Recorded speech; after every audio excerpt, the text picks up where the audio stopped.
శ్రీమాత్రే నమః. అందరికీ నమస్కారం అండి. అందరూ ఎలా ఉన్నారు?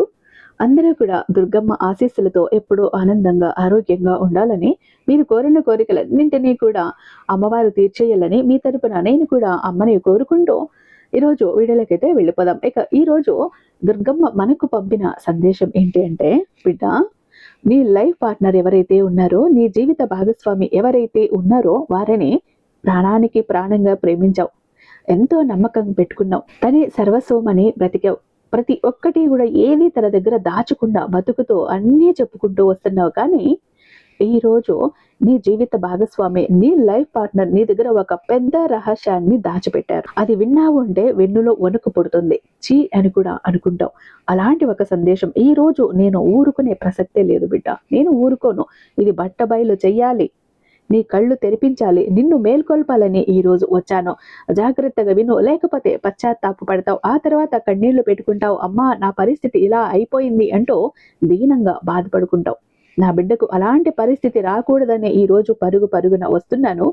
ఇలాంటి పరిస్థితుల్లో కూడా నిర్లక్ష్యం చెయ్యకు. జాగ్రత్తగా ప్రతి మాట విను.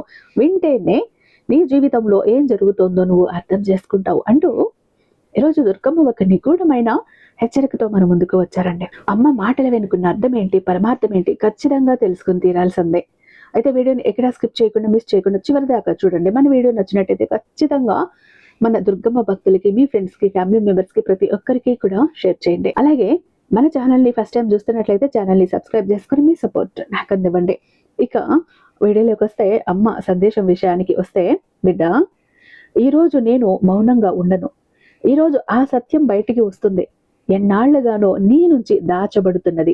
నీకు అనిపించింది, కనిపించిందే సత్యమని అనుకున్నావు. కానీ జీవితంలో అత్యంత ప్రమాదకరమైనది ఆ చిరునవ్వు వెనక దాగినదే, మధురమైన మాటల్లో చుట్టబడినదే, విశ్వాసం పేరుతో పెరిగినదే. అయితే నీ భాగస్వామి కొన్ని విషయాలను నీతో ఎప్పటికీ పంచుకోవాలనుకోలేదు. చాలా విషయాలను రహస్యంగా దాచుకోవాలనుకుంటున్నారు.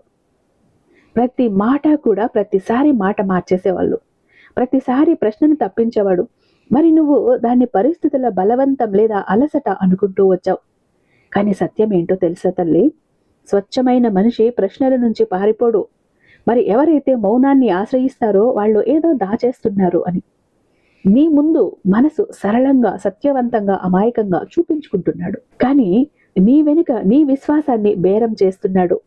నీ భావాలను నీ బలంగా కాకుండా నీ బలహీనతగా తీసుకున్నాడు. నువ్వు ప్రతిసారి మౌనంగా ఉంటావని, ప్రతిసారి క్షమిస్తావని, ప్రతిసారి నిన్ను నువ్వే తప్పు అనుకుంటావని అనుకుంటున్నాడు. అత్యంత పెద్ద సత్యం ఇదే. అతడు లోపలే తన లాభానికి మార్గం సిద్ధం చేసుకుంటున్నాడు. కొన్ని విషయాలు ఉద్దేశపూర్వకంగా దాచబడ్డాయి. అందరితో నీ గురించి అలాంటి మాటలు చెప్పాడు, నీకు ఎన్నటికీ అంచనా కూడా లేని మాటలు. మరి నువ్వు ఈ రోజు కూడా దీన్ని తేలిగ్గా తీసుకుంటే రేపు పశ్చాత్తాపడతావు. చాలా లోతుగా ఉంటుంది. నేను భయపెట్టడానికి రాలేదు తల్లి, నేను మేలుకొల్పడానికి వచ్చాను. అతడి మాటలను చూడు, అతని ప్రవర్తనను చూడు, అతడి మౌనాన్ని అనుభూతి చెయ్యి, నీకే అర్థమైపోతుంది. ప్రతి క్షణం కూడా గమనించు. ఇన్నాళ్ళు ఉన్నటువంటి గుడ్డి నమ్మకం, అతి ప్రేమ, అవి వీటన్నింటినీ చూడకుండా చేసాయి. వాటిని కాసేపు పక్కన ఉంచి అన్నీ గమనించు, నీకే అర్థమైపోతుంది. నీ జీవితం ఎలాంటి స్థితిలో ఉందో, నీ భాగస్వామి నీతో ఎలా ఉన్నారో ప్రతిదీ కూడా నీకు అర్థమైపోతుంది. అందుకే ఈరోజు అన్ని నీకు తెలియజేయాలని నీ ముందుకు వచ్చాను. అతడి మౌనాన్ని అనుభూతి చెయ్యి. ప్రతి చోట కూడా నీకు సంకేతాలు ఉన్నాయి, అర్థం చేసుకోలేకపోతున్నావు. సత్యవంతుడు ప్రశ్నలకు భయపడడు. మరి ఎవరైతే దాస్తారో వాళ్ళు ఆలస్యమైన బహిర్గతం అవుతారు. ఇప్పుడు కళ్ళు మూసుకోకు. ప్రతి మధురమైన మాటపై విశ్వాసం ఉంచకు. సత్యాన్ని చూడు. ధైర్యం నువ్వే సమకూర్చుకోవాలి. ఈ మాట నీ హృదయంలో ఎక్కడైనా గుచ్చుకుందా? అయితే అర్థం చేసుకో. ఇది యాదృచ్ఛికంగా జరగటం లేదు, ఇది ఒక హెచ్చరిక. మరి హెచ్చరికలను నిర్లక్ష్యం చెయ్యటానికి ధర చాలా భారీగా ఉంటుంది తల్లి. నీ పార్ట్నర్, నీ భాగస్వామి మాటలు మాత్రమే దాచలేదు, అతడు తన ఉద్దేశాలను కూడా దాచాడు. నువ్వు నీ హృదయంతో బంధించబడ్డావని అతడికి తెలుసు. అందుకే అతడు మనసుతో ఆడాడు. అతడు నీకు అసంపూర్ణ సత్యాన్ని ఇస్తూ వచ్చాడు. దాని వలన నువ్వు పూర్తి ప్రశ్నే అడగకుండా ప్రతిసారి కూడా పరిస్థితుల సాకు చెబుతూ వచ్చాడు. దానివల్ల అతడి నిజమైన ఆలోచన ఎప్పుడు బయటికి రాకుండా నువ్వు బలహీనంగా ఉన్న రోజు, అదే రోజు అతడు నీ బలహీనతను ఆయుధంగా మార్చేశాడు. ఇప్పుడు మూడో సత్యం విను తల్లి. అతడు లోపలే తన లాభానికి మార్గం సిద్ధం చేసుకుంటున్నాడు. అతడు ముందుగానే ఆలోచించాడు. ఎప్పుడైనా నిన్ను వదిలేస్తే అతడికి ఎలాంటి నష్టం లేకుండా, భవిష్యత్తులో ఏమీ లేకుండా సంతోషంగా ఉండటానికి సిద్ధమైన మనిషి వర్తమానంలో నీకు పూర్తి ప్రేమను ఎప్పుడూ ఇవ్వలేడు. ఇప్పుడు అర్థమవుతుంది కదా. అతడు అకస్మాత్తుగా చల్లబడిపోయేవాడు. ఎందుకు కొన్ని విషయాలపై అవసరానికి మించి మౌనంగా ఉండేవాడు? ఎందుకు ప్రతి ప్రశ్న నుంచి తప్పించుకోవటానికి ప్రయత్నించేవాడు? ఎందుకంటే సత్యం బయటికి వచ్చేసేది. నువ్వు ఈ రోజు కూడా దీన్ని నిర్లక్ష్యం చేస్తే రేపు అదే మనిషి మళ్ళీ నిన్ను దోషి అని చెబుతాడు. నువ్వు ఎక్కువ ఆలోచిస్తున్నావని అంటాడు. నువ్వు అర్థం చేసుకోలేదని చెబుతాడు. తప్పు నీదే అంటాడు. ఇదే సత్యాన్ని దాచే వారి మార్గం ఇప్పుడు శ్రద్ధగా విను. రాబోయే కాలం చాలా ముఖ్యమైనది. అతడి తదుపరి అడుగు నిన్ను నేరుగా గాయపరచడం కాదు. అతడు ముందుగా నిన్ను భ్రమలో ఉంచుతాడు. అకస్మాత్తుగా ఎక్కువగా మంచివాడిగా మారిపోతాడు. అకస్మాత్తుగా శ్రద్ధ చూపుతాడు. అకస్మాత్తుగా నీకు అనిపిస్తుంది బహుశా నువ్వే తప్పు చేశావు అని. ఇదే అత్యంత ప్రమాదకరమైన మలుపు. అతడు మళ్ళీ నిన్ను భావోద్వేగంగా కట్టిపడేస్తాడు.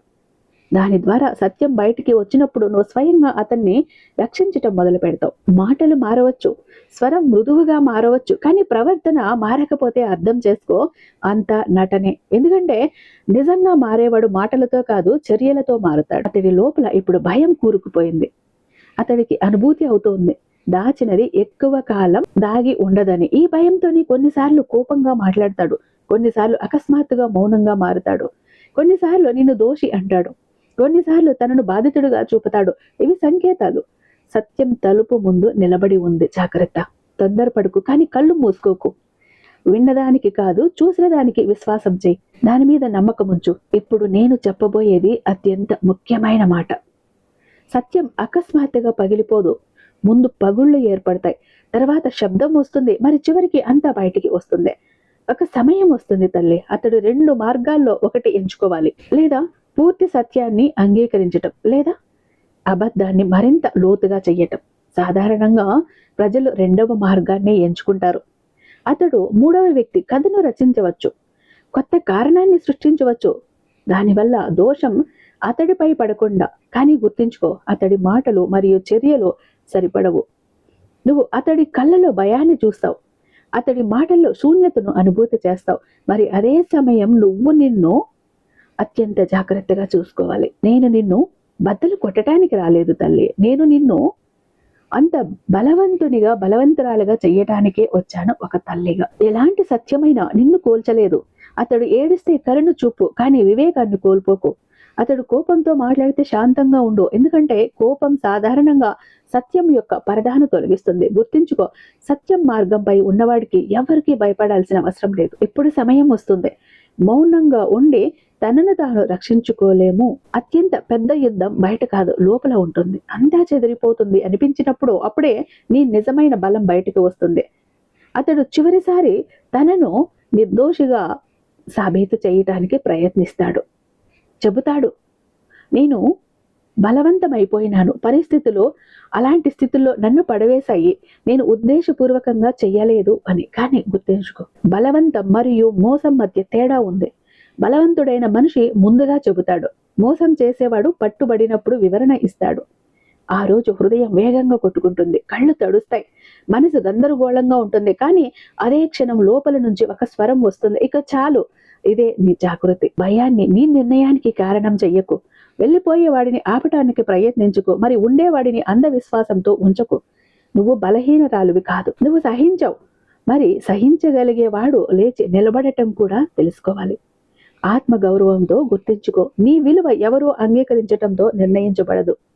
నిన్ను కోల్పోవటానికి భయపడిన వాడు నిన్ను సంపాదించడానికి అర్హుడు కాదు. ఇప్పుడు సమయం వచ్చింది నీ కోసం నిలబడటానికి, నీ గౌరవం కోసం, నీ భవిష్యత్తు కోసం. ఇప్పటి వరకు అర్థమైంది కేవలం మొదలు మాత్రమే. ఎందుకంటే సత్యం ఎప్పుడూ ఒకే ఒక్క దెబ్బతో పూర్తిగా బయటకు రాదు. అది నెమ్మదిగా పొరలు తెరుస్తుంది. దాని వలన చూసేవాడు బద్దలవ్వకుండా సంభాళించుకోగలుగుతాడు. నువ్వు ఆలోచిస్తున్నావు, ఇదంతా సత్యమైనదైతే ఇక ముందు ఏంటి అని. ఇది అత్యంత ప్రమాదకరమైన ప్రశ్న తల్లి. ఎందుకంటే ఇక్కడ నుంచే మనిషి లేదా తనను తాను రక్షించుకుంటాడు, లేదా మళ్ళీ అదే జాలంలో, అదే మాయాజాలంలో చిక్కుకుంటాడు. ఇప్పుడు జరగబోయేది నిన్ను భ్రమపరుస్తుంది. కొన్నిసార్లు అనిపిస్తుంది అంత సరిదిద్దుకుంటుంది అని. కొన్నిసార్లు అనిపిస్తుంది బహుశా ఇంత ఆలోచించాల్సిన అవసరం లేదని. కానీ గుర్తుంచుకో తల్లి, ఇది అత్యంత ఎక్కువ మంది ఓడిపోయే దశ. అతడు ఇప్పుడు అర్థం చేసుకున్నాడు, నువ్వు మునుపటి మాదిరి లేవు అని. మునుపటి మాదిరి ప్రతి మాటను అంగీకరించేవారు కాదు అని. ప్రతి వివరణపై కూడా కళ్ళు మూసుకుని విశ్వాసం చూపించే వ్యక్తివి కాదు అని. మరి ఆ ముందు వ్యక్తి ఇది అర్థం చేసుకున్నప్పుడు తన ఆట పట్టుబడుతుంది అని అతడు కొత్త ఆట మొదలు పెడతాడు. ఇప్పుడు అకస్మాత్తుగా మారటానికి ప్రయత్నిస్తాడు. అకస్మాత్తుగా ఎక్కువ అవగాహన కలిగిన వాడిగా మారిపోతాడు. అకస్మాత్తుగా భవిష్యత్తు మాటలు మాట్లాడతాడు. భవిష్యత్తు మాటలు చెబుతాడు. అకస్మాత్తుగా నీకు చెప్తాడు నువ్వు అతడి జీవితంలో ఎంతో ఒక ముఖ్యమైన మనిషిని. మరి ఇదే నువ్వు అత్యంత జాగ్రత్తగా ఉండాల్సిన చోటు. ఎందుకంటే ఈ మార్పు సాధారణంగా హృదయం నుంచి కాకుండా భయం నుంచి వస్తోంది తల్లి. గమనించు. ఇప్పుడు ఒక మాట స్పష్టంగా అర్థం చేసుకో. నిజంగా నిన్ను కోల్పోవటానికి భయపడేవాడు ముందు ఎప్పుడూ నిన్ను తేలికగా తీసుకోడు. అతడు నీ ప్రశ్నలను భారంగా అనుకోడు. అతడు నీ అస్థిరతను డ్రామా అని చెప్పడు. అతడు నీ మౌనాన్ని బలహీనతగా అనుకోడు. కానీ ఎవరైతే అలా చేశారో అతడు ఇప్పుడు కేవలం నష్ట నియంత్రణ చెయ్యాలనుకుంటున్నాడు. నష్టం జరగకుండా, దూరం కాకుండా, నిన్ను కోల్పోకుండా ఒక నియంత్రణ మాత్రం చేసుకోవాలనుకుంటున్నాడు. నిన్ను ఇంకా ఎలా అనుభూతి చేయటానికి కూడా ప్రయత్నిస్తాడు. నువ్వే ఎక్కువ మారేవని, ముందులాగా నువ్వు లేవని, నువ్వు ఎక్కువ అవగాహన కలిగిన వ్యక్తిగా మారిపోయావని. ఇప్పుడు ఈ మాట విని నీ హృదయం కదిలిపోతే అక్కడ ఆగిపోకు. ఎందుకంటే ఇది తను మాయాజాలంలో పడవేయటానికి చేస్తున్నాడు. నువ్వు ముందులా లేవు, ముందులా మాట్లాడట్లేదు. ఇలా తను వ్యతిరేక దిశలో నీ వైపు వస్తాడు. మాటలు సంధిస్తాడు, లోబర్చుకోవాలని చూస్తాడు. ఇక్కడ ఆగిపోకు. మరి నువ్వు ఒక ప్రశ్న అడుగు. ఆ సమయంలో నిజంగా నేను మారేనా, లేదా ఇప్పుడు కేవలం మౌనంగా ఉండటమా అని నీ మనసును అడుగు. ఎందుకంటే సత్యం ఏంటంటే మేల్కొన్న మనిషి మారినట్లు కనిపిస్తాడు. ఇప్పుడు అతను కొన్నిసార్లు నిన్ను నువ్వు అనుభూతి అయ్యేలా చేస్తాడు. నువ్వు దోషివేమో అన్న ఒక ఆలోచన నీకు పుట్టిస్తాడు. చెబుతాడు నీ వల్ల సంబంధంలో దూరం వచ్చింది, నీ వల్లనే అని. నీ ప్రశ్నల వల్ల వాతావరణం చెడిపోయింది అంటాడు. కానీ శ్రద్ధ వహించండి అని ఎప్పుడు అతడు చెప్పడు. నిన్ను అసురక్షితంగా అనుభూతి చేయిస్తాడు. అలాంటి ఆలోచనలు కలిగిస్తాడు. అతను ఎప్పుడూ కూడా అడగడు నీ లోపల అనుమానం ఎందుకు పుట్టింది అని. ఎందుకంటే ఈ ప్రశ్నలు అతడికి అర్థం చూపుతాయి కాబట్టి. ఇప్పుడు మరొక మాట జరుగుతోంది తల్లి. అతడు తన చుట్టుపక్కల వారిని ఉపయోగిస్తాడు. ఏదో స్నేహితుడి పేరు తీసుకుంటాడు, ఏదో పరిస్థితి గురించి చెప్తాడు, ఏదో బలవంతం కథ చెబుతాడు. దాని ద్వారా నువ్వు ఆలోచిస్తావు బహుశా సత్యం అంత సరళంగా లేదని. కానీ గుర్తించుకో, నిజం ఎంత సంక్లిష్టమైనా అది లోపల స్వచ్ఛంగా ఉంటుంది. అబద్ధానికి ఎల్లప్పుడూ మద్దతు అవసరం. ఇప్పుడు నీకు కూడా నువ్వు ఆలోచిస్తావు, నీకు ఒక అనుభూతి అవుతుంది. నీ మనసు 2 భాగాలుగా విభజింపబడుతోందని. ఒక భాగం చెప్తోంది సరే మరో అవకాశం ఇద్దామా అని. మరొక భాగం చెప్తుంది ఏదో తప్పు ఉంది, అది సరిదిద్దబడటం లేదు అని. మరి ఇక్కడే నీ నిజమైన పరీక్ష మొదలవుతుంది. అయోమయంలో, గందరగోళంలో పడిపోయేది ఇక్కడే. ఎందుకంటే ఇక్కడ ఒక వ్యక్తి గాయపడి కూడా కేవలం ఆశతో ఆగిపోయేవాడు అతను తనను తాను కోల్పోతాడు. ఇప్పుడు నేను నిన్ను భయపెట్టాలి అనుకోవటం లేదు తల్లి. నేను నిన్ను ఒక బలవంతమైన వ్యక్తిగా, గుండె ధైర్యం ఉన్న ఒక వ్యక్తిగా తీర్చిదిద్దాలి అనుకుంటున్నాను. అందుకే విను. నువ్వు ఇప్పుడు ఎలాంటి పెద్ద నిర్ణయం తీసుకోవాల్సిన అవసరం లేదు. యుద్ధం చేయాల్సిన అవసరం అంతకంటే లేదు. రుజువు చేయాల్సిన అవసరం లేదు. ఎవరిని దోషి అని చెప్పాల్సిన అవసరం కూడా లేదు. నువ్వు కేవలం ఒక పని చెయ్యాలి. చూస్తూ ఉండు. మాటలపై కాదు, చర్యలపై, వాగ్దానాలపై కాదు, ప్రవర్తనపై. ఈరోజు అతడు ఏం చెప్తాడు అనేది కాదు, ఈరోజు అతడు ఏం చేస్తాడు అనేది చూడు. అతడు నిజంగా మారుతున్నాడు అంటే నీకు వివరించాల్సిన అవసరం లేదు, నిన్ను అడగాల్సిన అవసరం కూడా లేదు. ఎందుకంటే లోపల నుంచి మారేవాడు నటనలో శక్తిని వృధా చెయ్యడు. కానీ నీకు అనిపిస్తే నువ్వు మళ్ళీ నువ్వు వివరిస్తున్నావని, నిన్ను నీకు మౌనం చేస్తున్నావని, నిన్ను నువ్వు పోరాడేలా చేస్తున్నావని అయితే అర్థం చేసుకో, ఏమీ మారలేదు. ఇప్పుడు ఒక మాట చాలా ముఖ్యమైనది. ఈ దశలో నీకు నీ లోపలి స్వరం నుంచి భయం కలుగుతుంది. ఎందుకంటే అది ఇప్పుడు స్పష్టంగా మాట్లాడటం మొదలుపెట్టింది. అది నీకు గుర్తు చేస్తుంది ముందు కూడా సంకేతాలు ఉన్నాయి, ముందు కూడా మనసు చెప్పిందని. కానీ ఇప్పుడు నువ్వు నిర్లక్ష్యం చేసావు అప్పుడు, ఆ సమయంలో. ఇప్పుడు ఇలా నువ్వు చెయ్యకు. ఎందుకంటే తన సొంత అవగాహన నుంచి పారిపోయేవాడు మరొకరి సత్యాన్ని ఎప్పుడూ అర్థం చేసుకోలేడు. రాబోయే కాలంలో నీకు ఒంటరితనం కూడా అనుభూతి అవుతుంది. ఎందుకంటే మనిషి మేల్కొన్నప్పుడు గుంపు నుంచి కొంచెం దూరం అవుతాడు. ప్రజలు నీకు చెప్తారు, అంతా ఆలోచించుకో, అంతా సరిదిద్దుకుంటుందిలే అని. ప్రతి సంబంధంలో అలా జరగదు. కానీ గుర్తుంచుకో, ప్రతి సంబంధం లాంటిది కాదు. ఒక మనిషి సత్యంగా జీవిస్తున్న చోట, మరొకరు కేవలం నిర్వహిస్తున్న చోట నీకు నీ లోపల ఒక విచిత్రమైన శాంతి అనుభూతి కూడా అవుతుంది. నొప్పి మధ్య శాంతి, గందరగోళం మధ్య స్పష్టత. ఇది నువ్వు సరైన దిశలో ముందుకు సాగుతున్నావన్న సంకేతం. ఇప్పుడు ఏ నిర్ణయమైనా ముందుకు వస్తే ఆగటం లేదా ముందుకు సాగటం, ఒక మాట నిశ్చయం చేసుకో. నువ్వు ఇప్పుడు నీతో నువ్వు అబద్ధం చెప్పవు. మరి ఇదే అత్యంత పెద్ద విజయం. ఎందుకంటే తనను తానుగా నిజాయితీగా ఉండేవాడిని ఎలాంటి మోసము కూడా పూర్తిగా బద్దలు కొట్టలేదు. రాబోయే సత్యం నిన్ను బలహీనులుగా చెయ్యదు. అది నిన్ను స్వేచ్ఛగా చేస్తుంది, స్వేచ్ఛగా ఉండేలాగా చేస్తుంది, ఎలాంటి కష్టం వచ్చినా ఎదుర్కొనేలాగా చేస్తుంది. అది నిన్ను మామూలు వ్యక్తిగా కాదు, ఎంతో ఒక ఉన్నత వ్యక్తిగా ఏర్పరుస్తుంది. ఎప్పుడైనా హృదయం భారంగా అనిపిస్తే గుర్తుంచుకో, ఇది భారం కాదు, ఇది పడిపోబోయే బరువు. ఇలా నీ జీవిత భాగస్వామి విషయంలో నీకు ఏ నిమిషంలో అనిపించినా, ఏ క్షణంలో అనిపించినా, ఏ సందర్భంలో అనిపించినా కొంచెం ఓపిక పట్టుకో.